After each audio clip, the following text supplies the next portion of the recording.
Funding for this program is brought to you by Bismarck Big Boy. From pizza burgers flying style to fast and delicious fried chicken, Bismarck Big Boy has been a local legend since 1954. He retired, and 1 week after he retired, Clyde, the world's largest Kodiak Alaskan brown bear in captivity, died. So everybody said that Clyde died of a broken heart. So.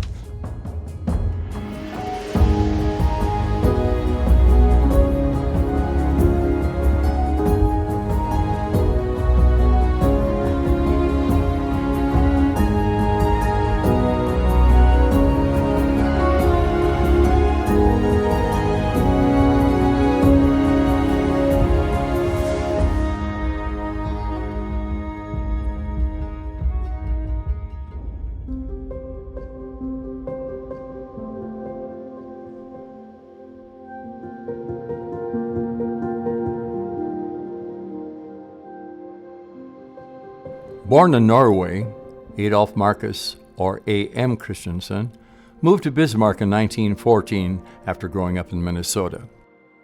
He served as a justice of the North Dakota Supreme Court from 1915 to 1954 and was a North Dakota Supreme Court judge for nearly 40 years. His son, A.M. Christianson II, also known as Mark, was a former Army flight instructor. After owning a farm full of rescue animals that included everything from house cats to mountain lions, Mark opened Dakota Zoo with his wife Betty in 1961. The Christianson family, such as it is, started with my grandfather, A.M. Christianson, who was born in Brumunddal in Norway in 1877. And he came over to the United States on a steamship with some relatives when he was about 8 years old, I want to say, 8 or 9 years old.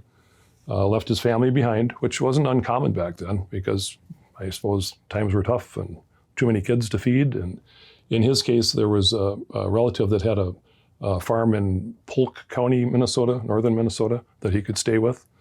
So he kind of grew up in Minnesota, went off and attended law school in Tennessee, and around 1901, he returned to the region, moved to Towner, North Dakota, opened a law practice there. And back then, he did not have a law degree, but you could read the law to get your license. He became a very, very, very popular and successful attorney in Towner and that area up around Minot. And by the mid-teens, he was pressed into running for the Supreme Court of North Dakota. There was a vacancy on the court, and he was apparently, and I didn't know, I was 2 years old when he died, but from all of the scrapbooks and from my grandmother and obviously my dad and people that knew him, he was a beloved figure around the state, and from the teens all the way until his death in 1954. He had a photographic memory, so he was a great lawyer and a great judge, but he went on the bench, the North Dakota Supreme Court. During the Depression, Christianson was chairman and state relief administrator for the federal funds allocated to the state of North Dakota.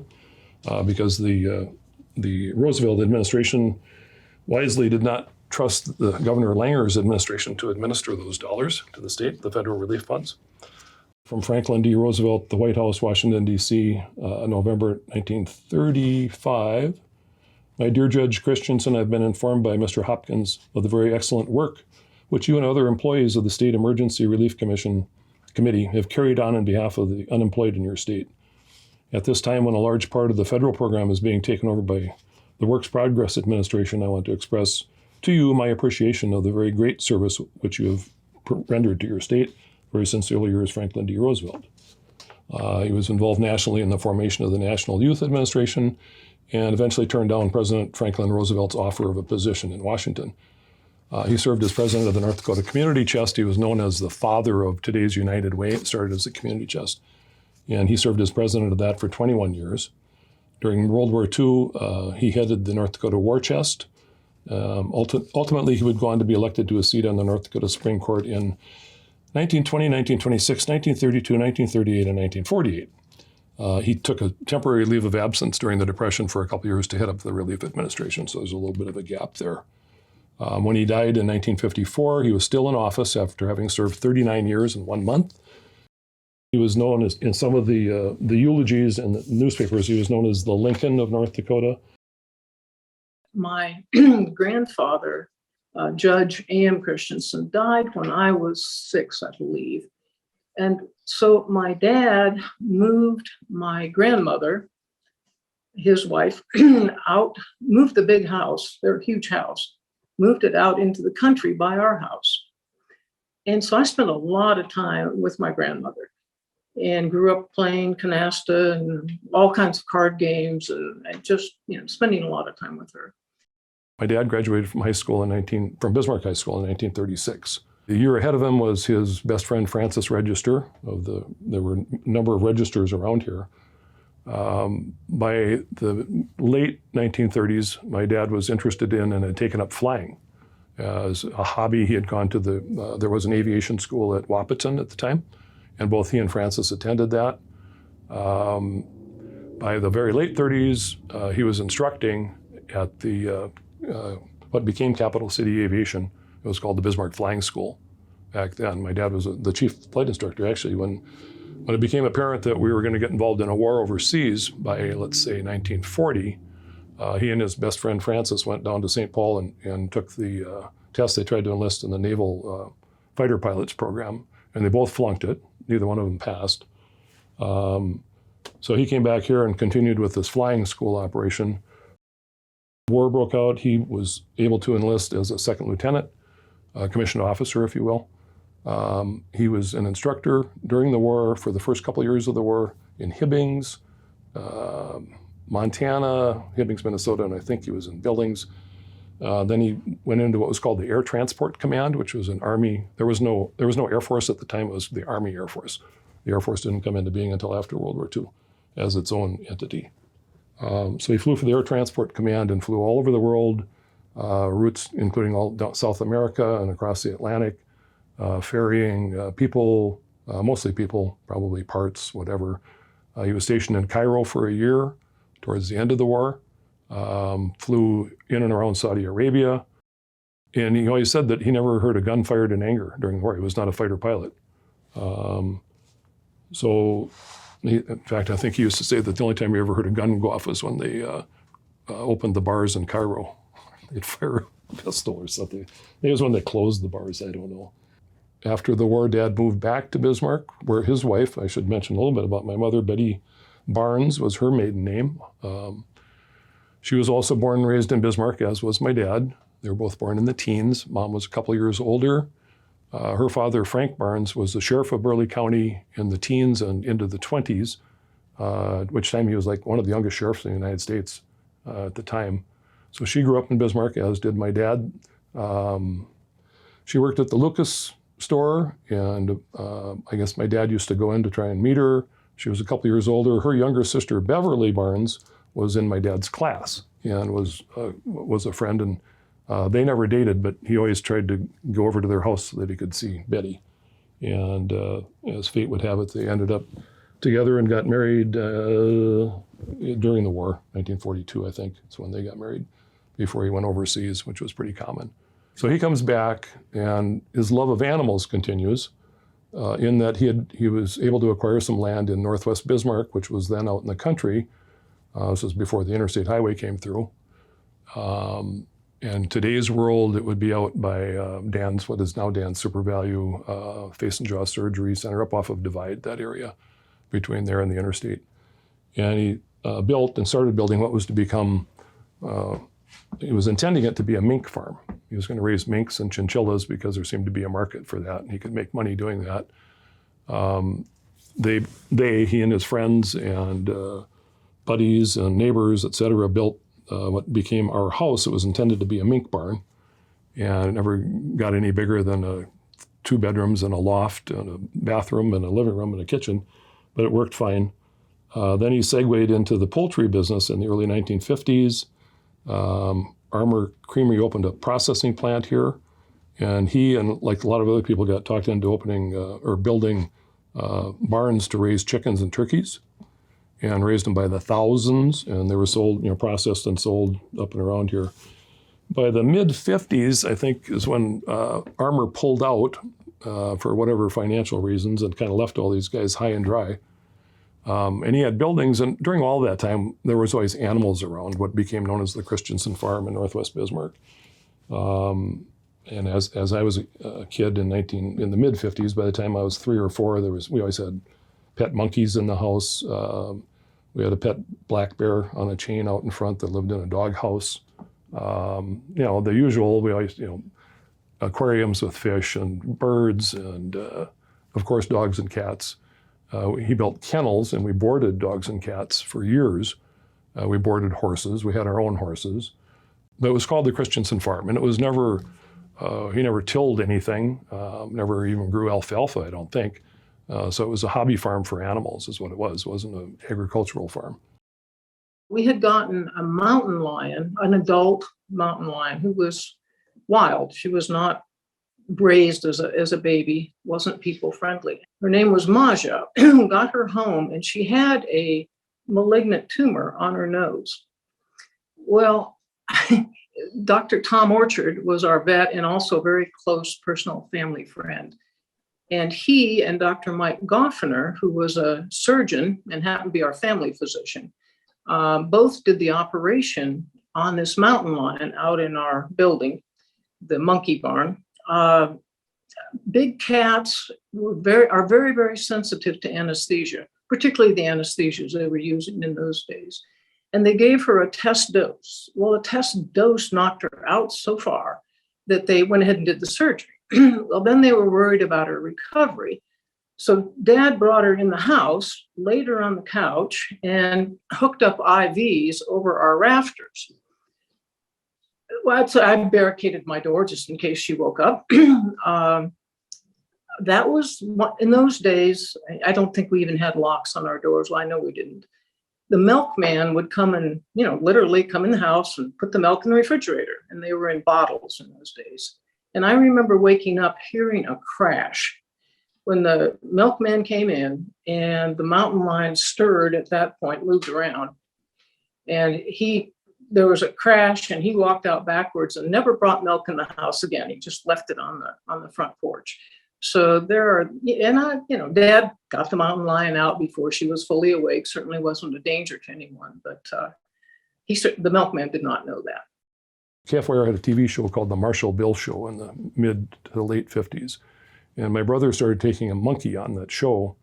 And it was I think it was a Saturday show, it was live. And there were always kids in the studio.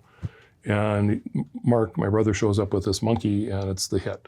So he gets asked back a lot. And by then, my brother's like 12 or 13 years old, and totally fearless. He didn't mind going on TV. And little old ladies from around the area would start knitting costumes for the monkey and send them in. They'd dress the monkey up. And it was a very, very popular thing for the show. Well, the Christianson Farm also became a destination for grade school buses in the spring, right? For trips where they go, let's go see all the animals.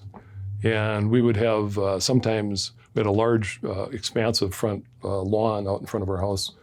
And my mom would come out, and there'd be like people pulling up in their station wagon, setting out a blanket, opening up their coolers to have a picnic. And then knock, knock, knock, can we see the animals, right? So at some point in the late 50s, because the Dakota Zoo opened to the public in 1961. So it took a couple of years of work and planning. But in the late 50s, my parents decided, I think my mom decided, that Bismarck needed a zoo. So Betty never had, and she loved animals as much as my dad. There was not a problem there. We never had a piece of new furniture in the house because they all got chewed up by, my sister had a pet timber wolf, and I had a bobcat, and on it goes. So, but nobody minded. I mean, it was, I thought it was normal. I jokingly tell people when I address groups that I was raised with wolves, not by wolves, which is true. My sister had 2 pet timber wolves, in fact, that I used to play with. The Dakota Zoo. Dad was smart enough to know that you needed the support of the community to do something like this. And again, he was very well known, and he had a lot of connections in the community that ranged from Harold Schaefer, who was a longtime family friend of both my parents, and Bill Eckberg, who was the head of KFYR TV and KFYR Radio, Glenn Sorley, who was the publisher of the Bismarck Tribune. I could name more names, the bank presidents, et cetera, et cetera, et cetera. The head of Provident Life, was a friend, Conklin. George Schomburg, and these are names that people recognize, oh, the Schomburg Ice Arena or whatever, these people are long gone. He was the head of the Parks Department. And there was this old hay meadow down near the river by Sertoma Park that was just sitting there, and it got flooded every year until the dam was built. And when Garrison Dam was built, it no longer flooded, and Dad thought that would make a nice place for a zoo. And so he goes to talk to George Schomburg, and was like, sure, Mark, but we'll probably, we'll take it to the board. What are you thinking? Well, we'll lease it for $1 a year for 99 years. Okay. We'll probably need some indemnity that if the zoo fails, all the fencing, all that stuff's going to have to be removed. So he goes to talk to Conklin, the head of Provident Life. Sure, Mark, we'll write an indemnity policy for that. Don't worry about it. And he rounds up all these other people to be on his board of directors, the heavy hitters of the community at the time. And so he kind of built in some fail-safe, if you will, or foolproofness, but it still needed to be built, and it needed to be funded and to operate. And in spite of whatever other feelings he had politically or otherwise, which he wasn't a politician at all, but he was fiscally conservative, my dad was, and his mantra was that this zoo is always going to be self-supporting. It's not going to rely on tax dollars from the city, the state, or the federal government, because as soon as you start taking those dollars, you have strings attached, and they start telling you what to do. So the zoo is one of the very few in the United States that is not supported by tax revenues, never has been. The Dakota Zoo has been and is to this day supported by its membership. There's typically 2,000 paid annual members or more, which is way more than some of the bigger zoos in the country have. Animal sales makes a small portion of it. The gate receipts, they'll run 150,000 people through the gates. It's next to it. The Dakota Zoo and Medora are typically like the two largest tourist attractions in the state. And again, they had volunteers that, put up all the fencing, helped build buildings, donated material, lumber, etc. And then, gradually kept adding. They had built a train. I think Dad and friends built that at our house in the barn, along with the carriages that go with it that would go around, not on a track, it was on tires. But it expanded, and I think today continues to expand. It's grown a lot since my dad passed away in 2003. But again, it was because of the support of the community that it grew. He never took that for granted, but people loved to come down there, roll up their sleeves, help build fences, clear brush, do whatever is needed. It was a true community effort, it really was. For the rest of his natural life, my father ran the zoo. He was the director of the zoo. By the late 60s, I'm kind of skipping around here a little bit, early 70s, Bismarck was growing. The interstate had come through in 1963, 64, which kind of hemmed our land in. We were on the south side of the interstate highway. And Dad had sold off chunks of the land that he had acquired in 1947 or whatever for $50 an acre. By the mid-60s, it was worth, I don't know, $1,000 an acre, let's say, whatever. So he was not a developer, but housing developers wanted that land, the streets, water, sewer, the city was growing. And eventually it came time for the home place, if you will, to go. And that happened in the very early 70s. And then he and my mom moved into a home in the woods south of the zoo. And actually there's two homes for the director and today there are, the director and the assistant director, that were actually both built by the carpentry program at Bismarck State College. Okay. So another community involvement there. So they lived down there until he retired from the zoo in 1987. He retired, and 1 week after he retired, Clyde, the world's largest Kodiak Alaskan brown bear in captivity, died. So everybody said that Clyde died of a broken heart. So. Help tell the stories of Bismarck's past and become a financial sponsor of this program. Contact info at bismarckhistory.org to learn more. By the late 70s, I needed to move on and was approached by some friends and folks that I knew that were operating a marketing company selling organic fertilizer. Leonardite actually is the name of the product. And they were officing in the Patterson Hotel. And this is now 1978. By then, the Patterson Hotel had fallen on pretty tough times. Mrs. Patterson, Rose, was Ed Patterson's second wife. She had passed away in 1976. Ed Patterson passed away at the end of World War II. So she continued to run the hotel. It was a downtown hotel with no parking, no future. Things had moved out to the suburbs. Malls were built. Interstate highways were built. And it was pretty dilapidated. It was run down, and there was no capital to put back into it. She passes in 76, and a group of 10 local investors bought it. They were going to renovate it. They were going to put money into it and make a modern downtown hotel, because by the late 70s, those were kind of a thing again. They were starting to come back. And in 1976, the building was individually listed in the National Register of Historic Places. The State of North Dakota Historical Society did all the research on that and submitted the nomination form to the National Park Service, and it was approved, and it was in the National Register. And then, as now, there were tax incentives to invest in renovating or rehabilitating historic buildings. It's called a historic tax credit. So these guys were going to take advantage of that, and more power to them, but they just never, there were 10 equal partners, and for whatever reason, you can imagine, right, after a couple of years of bickering, and it just wasn't working out. We took over management of the hotel for them. We had salesmen that were on the road, if you will, so it was great. We had a hotel with hotel rooms. We had a bar. We took over management of the bar for them, which was great for us. Probably didn't work out so well for the 10 owners. But, we brought bands in. We had a lot of fun in the bar. But the hotel continued to backslide, if you will. And now I've got to digress a lot, because when Ed Patterson first built the building in 1910, a 7-story building designed that way, it was the first example of steel reinforced, cast in place construction in the state of North Dakota, where there's actually columns and slabs full of rebar and poured concrete. There's no load-bearing walls in the building at all. And it was the first example of that in the state in 1910. 7 stories. It was a very attractive building, very handsome building. It had decorative dentailing molding around the top and terracotta rings. It was designed and built as a nice building. It was a fireproof hotel. And back then they had a form. They threw mesh, pipe, whatever, filled it with concrete. When it hardened, they tilted it up into place. Mortar, plaster coats both sides, paint. You had soundproof, fireproof, and a lot of dead weight on the structure. But it was designed for that. It was okay. Well, along comes Ed Patterson in 1926, after his first wife, Agatha, died in 1923, the same year that one of his best friends and confidants, Alexander Mackenzie, the political boss of the Dakotas. Mackenzie and Agatha Patterson died in the same year in 1922 or 23. Patterson, a couple years later, decided to A, add on to the hotel, and B, he renamed it. It was originally called the Mackenzie Hotel.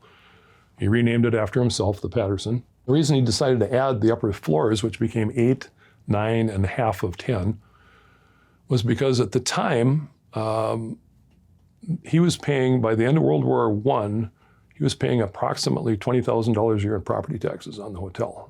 It's a lot of money in 1919, 1920.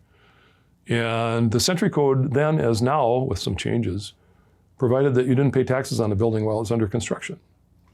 So from the mid-1920s until 1941, when they changed the law, thanks to Ed Patterson, about 15 years, he had 2 men and a mule up on the top of that building laying up blocks. Every day they would lay up some blocks and some more blocks and more blocks. And that went on for almost 15 years until the state changed the law, limiting how long you can do that. So that's why it got added on to. The 8th and 9th floors were built as apartments, not hotel rooms. And then the top half of the 10th floor was a party room. It was an open, 10th floor event room, if you will, and with a roof deck out from that. Well, that's all well and good, but the building was never designed to carry those extra floors, all that weight. So now I got to fast forward to when I got involved in the late 70s, and by 1980, the City of Bismarck building inspector, Jack Hagedis, who was a great guy, and I got along with really well, decided that something had to be done with this building. some of the columns, the structural columns in the basement were spalling. Chunks of concrete had fallen off, and you could see exposed rebar that was rusting. The group of 10 owners, who I referenced earlier, had started demolition on the 7th floor. They went in and gutted, but left cable, wiring, pipes, rubble. I guess they were going to try and do one floor and see how it could be done, but they left this mess. And Jack Hagedis brought structural engineer Doug Luce and his partner Jens Treholt. Luce and Treholt were pretty well known.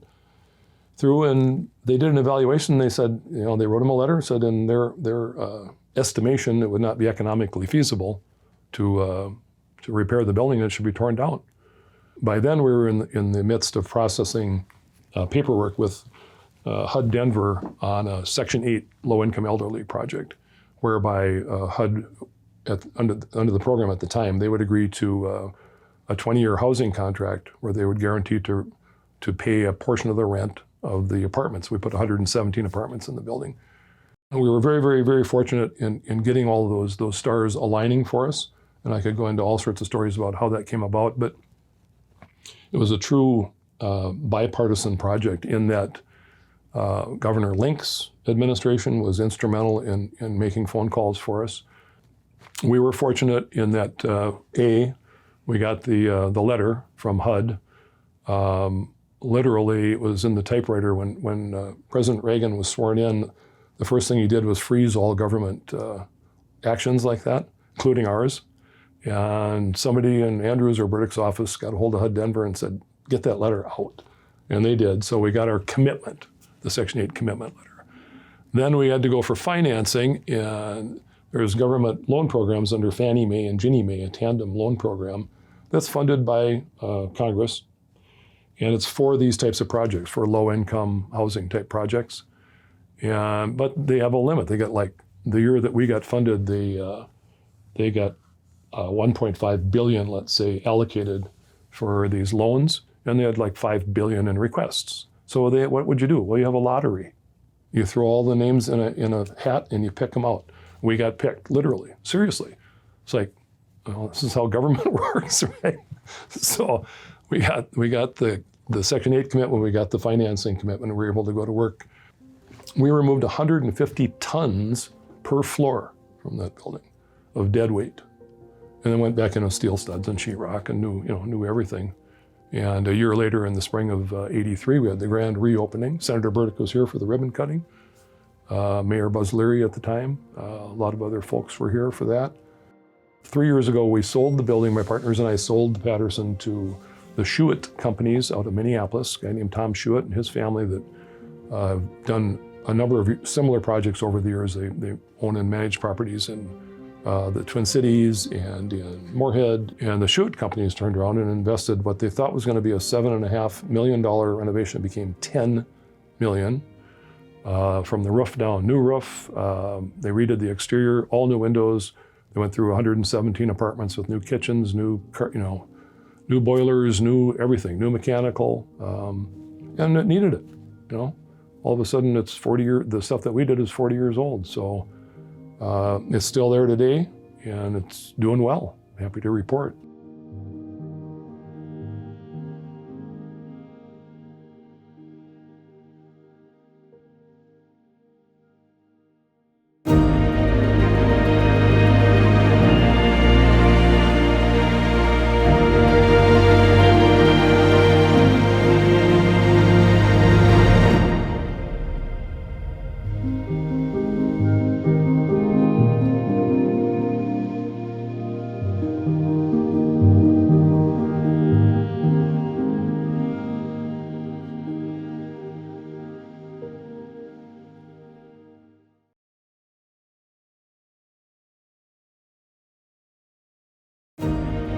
Help tell the stories of Bismarck's past and become a financial sponsor of this program. Contact info@bismarckhistory.org to learn more.